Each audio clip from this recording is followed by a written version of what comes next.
बिस्मिल्लाहिर्रहमानिर्रहीम जी। अस्सलाम वालेकुम। सब कैसे हैं आप? खैरियत से हैं जी। आज की रेसिपी आपको जो सिखाने जा रही हूँ वो रमज़ान शरीफ के हवाले से और हमारे मौसम के हवाले से है। अब मौसम बारिश का है और रमज़ान शरीफ का भी महीना है। इस हवाले से आप सबको मैं चिकन वेजिटेबल रोल सिखाने जा रही हूँ। सबसे पहले आप इसके इंग्रेडिएंट्स नोट्स कर लें।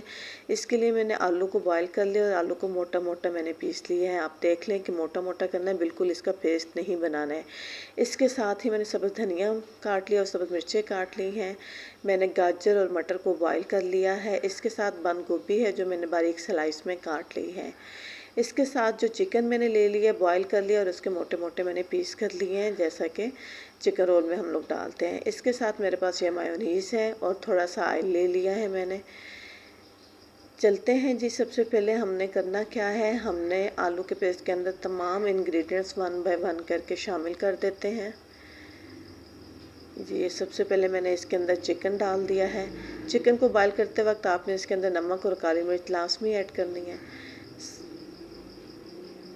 जी। ये सारे इंग्रेडिएंट्स मैंने डाल दिए हैं। 1 चम्मच मैंने पिसी हुई काली मिर्च डाल दी और ये 1 चम्मच अब मैं इसके अंदर नमक का ऐड कर रही हूँ और थोड़ा सा सफ़ेद ज़ीरा पिसा हुआ मैंने डाल दिया। अब इस सारे इंग्रेडिएंट्स को मैं अच्छा सा मिक्स कर लूँगी।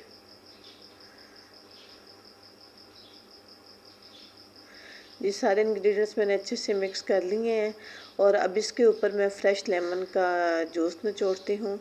अगर आपके पास फ़्रेश लेमन अवेलेबल नहीं है तो आप सफ़ेद सिरका यूज़ करें, अदरवाइज़ अगर लेमन अवेलेबल है तो फिर सिरके को आपने अवॉइड करना है जी। लेमन का रस मैंने निचोड़ लिया है।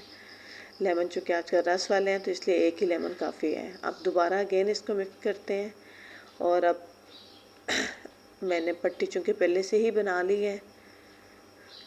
आपने क्या करना है, रोटी गोल ही बेल लेनी है और उसके बाद इसके शेप में इसको काट लेना है। थोड़ा गला ख़राब है मेरा। इसके अंदर इंग्रेडिएंट्स फिल करते हैं।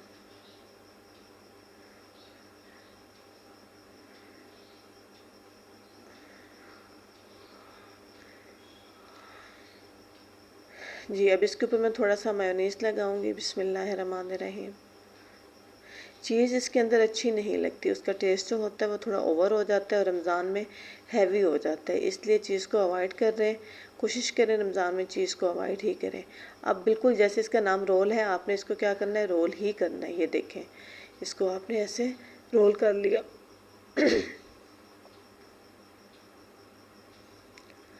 ऑयल लेकर आपने इसके कॉर्नर और जो सामने वाली फ्रंट वाली चीज़ है आपने इसको बंद कर लेना है। अदरवाइज़ अगर ये खुल गए तो सारा सामान बाहर आ जाएगा, फिर आपको वो चिकन रोल नहीं होंगे बल्कि वो कुछ और ही होगा जी। बिल्कुल आपने इस शेप में तैयार कर लेना है। एक और मैं आपको तैयार करके दिखाती हूँ।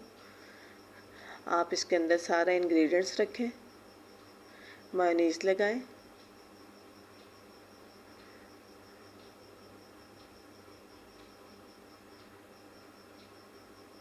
आप बगैर मायोनीज़ के, अगर आपको मायोनीज़ पसंद नहीं है तो बगैर मायोनीज़ के भी आप इसको चिकन वेजिटेबल रोल को बना सकते हैं। मायोनीज़ के बगैर भी ये बहुत ज़्यादा लजीज होते हैं। आपने इसको अंदर से अच्छे तरीके से फोल्ड कर लेना और प्रेस करना है। अगेन आपने क्या करना है, ऑयल लेकर ये सामने वाली फ्रंट वाली साइड पे ऑयल लगाएं, ये ऐसे, और इसको अच्छा सा बंद करें। यहाँ पर आपने हल्का हल्का प्रेस कर लेना है।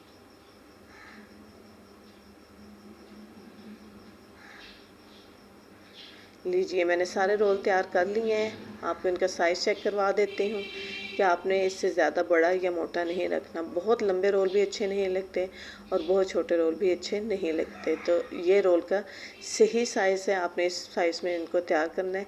चलिए जी, अब इन्हें फ्राई करते हैं। ऑयल को गर्म होने दें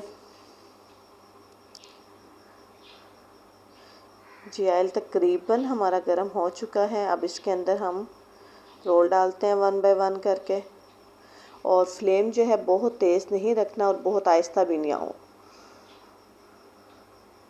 अगर आप बहुत आहिस्ता रखेंगे तो आपके रोल खुल जाएंगे। ये सारे रोल डालते हैं। अब इसको फ्राई करते हैं। गोल्डन ब्राउन कलर करना है हमने इसका, इंतज़ार करते हैं इसके गोल्डन ब्राउन कलर होने का। लीजिए जनाब, माशाल्लाह हमारे रोल जो हैं गोल्डन ब्राउन हो चुके हैं। अब हम वन बाय वन करके इन्हें प्लेट में निकालते हैं। अगेन रिमाइंड करवाऊँ, कभी भी प्लास्टिक के बर्तन में बगैर किसी भी पेपर के रोल को मत निकालें या कोई भी गर्म चीज़ मत निकालें, ठीक है।